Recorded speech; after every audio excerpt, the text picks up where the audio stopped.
आज का जो चैप्टर है वो है योगा, जिसमें हम बेसिकली इसकी इम्पोर्टेंस, हमारी लाइफस्टाइल में जो प्रॉब्लम्स होती है उसको योग के थ्रू हम कैसे ठीक कर सकते हैं, इस पे फोकस करेंगे। इस चैप्टर में सबसे ज़्यादा 5 नंबर के क्वेश्चन, 3 नंबर के क्वेश्चन या 1 मार्क के क्वेश्चन भी बड़े आराम से आ जाते हैं। तो हम स्टार्ट करते हैं। योगा हमें एक्चुअली ये सिखाता है कि हमें अपने ऊपर, अपने शरीर के हर पार्ट के ऊपर कैसे कंट्रोल करना चाहिए और उसको धीरे धीरे इम्प्रूव करना चाहिए। जब हम ये करना शुरू कर देते हैं तो हम मेंटली और सोशली स्टेबल, संतुलित होने लगते हैं, जिससे हमें रियल पीस मिलता है। साथ ही साथ एक इंडिविजुअल की जो जो प्रॉब्लम हो सकती है, चाहे वो मेंटल हो, चाहे वो सोशल हो, चाहे वो इमोशनल हो या फिर फिज़िकल हो, कोई भी प्रॉब्लम धीरे धीरे इंडिविजुअल अपने लेवल पे उसको सॉल्व करने लगता है। क्यों? क्योंकि उसको इंटरनली चीज़ों को समझने में आसानी होने लगती है। इसका मीनिंग क्या है? सबसे पहले जो योग है वो आया है संस्कृत वर्ड युज से, जिसका मतलब ही होता है यूनाइट करना, जोड़ना। अगर हम भगवत गीता के अकॉर्डिंग देखें तो योगा का मतलब होता है समत्वम योग उच्यते, अर्थात मीन्स योगा एक बैलेंस बनाने में हेल्प करता है और हार्मनी बनाए रखता है हमारे दिमाग और शरीर के बीच में। ऐसा भगवत गीता के द्वारा कहा गया है। अब हम आते हैं योगा के इम्पोर्टेंस पे। यहाँ मैंने बहुत कम पॉइंट मेंशन किए हैं, लेकिन जैसे जैसे आप धीरे धीरे समझते जाओगे तो आप अपने आप इम्पोर्टेंस को और ऐड कर सकते हो। जैसे आपकी टेंशन कम हो जाएगी, आपका धीरे धीरे कंसंट्रेशन बढ़ेगा, मतलब आप एक चीज़ पे ध्यान देना शुरू करोगे। योग में करते करते आप आसन करोगे तो उससे आपके पोस्चर्स करेक्ट होंगे, मतलब आपकी एक प्लीजिंग पर्सनालिटी बाहर निकल कर आएगी और फ्लेक्सिबिलिटी बढ़ती है। साथ ही साथ शरीर में जितनी भी बीमारियां हैं वो सब ठीक होती हैं। अब हम आ जाते हैं इसके भाग, मतलब जिसको लिम्स ऑफ योगा बोलते हैं, जिसका एक्सप्लेनेशन पतंजलि ने दिया था। पतंजलि के अनुसार उन्होंने अपनी एक बुक लिखी जिसका नाम था योग सूत्र।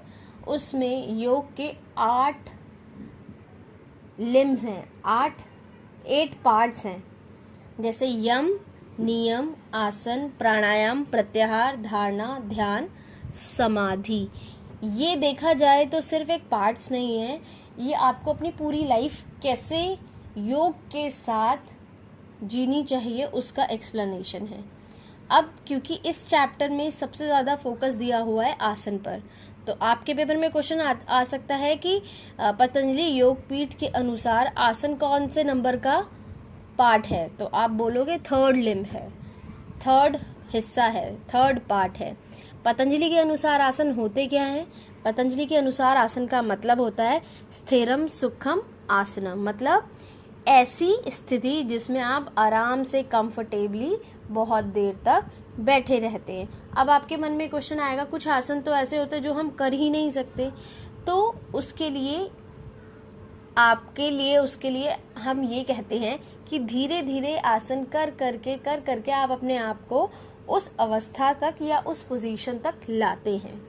अब आसन होते कितनी तरह के? एक होते हैं मेडिटेटिव में हम अपने आप को किसी भी चीज़ के लिए फोकस करने के लिए करते हैं।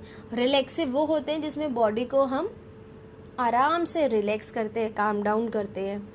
करेक्टिव पोस्चर्स वो होते हैं जो आपको फिजिकली साथ ही साथ मेंटली करेक्ट करने के लिए, सही करने के लिए हेल्पफुल होते हैं।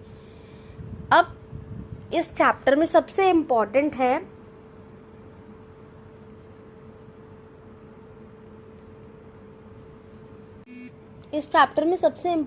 लाइफस्टाइल डिजीज़ में कौन कौन से आसन करने चाहिए। तो यहाँ मैंने कुछ डिजीज़ के नाम लिखे हैं, उसके साथ कौन कौन से आसन करने हैं ये मैं आज बता रही हूँ। नेक्स्ट क्लास में इन सब में कौन से आसन कैसे करने चाहिए और क्या क्या ध्यान रखना चाहिए उनका एक्सप्लेनेशन होगा। अब पहला है डायबिटीज़। डायबिटीज़ में अर्धमत्स्येंद्र आसन, अभी सिर्फ नाम सुन लो, नेक्स्ट क्लास में वो एक्सप्लेन अच्छे से कर दूंगी। पवन मुक्त आसन, पश्चिमोत्तानासन और भुजंगासन। दूसरा है ओबेसिटी मतलब मोटापा। मोटापा कम करने के लिए कौन से आसन करने चाहिए? वज्रासन, त्रिकोणासन, अर्धमत्स्येंद्र आसन, ताड़ासन।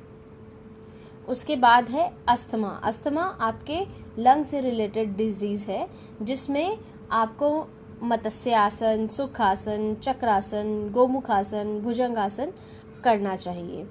उसके बाद आपको हाइपरटेंशन या बीपी के लिए शवासन, वज्रासन, ताड़ासन, भुजंगासन, पवन मुक्तासन करना चाहिए। और भी हैं लेकिन आप एटलीस्ट ये ज़रूर कर सकते हैं। उसके बाद बैक पेन। बैक पेन के लिए आप वक्रासन, ताड़ासन, शलभासन, अर्धमत्स्येंद्रासन, भुजंगासन ये आसन आराम से कर सकते हैं। तो आज का चैप्टर यहीं तक। नेक्स्ट में मैं आपको इनको पूरा ब्रीफली एक्सप्लेन कर दूंगी।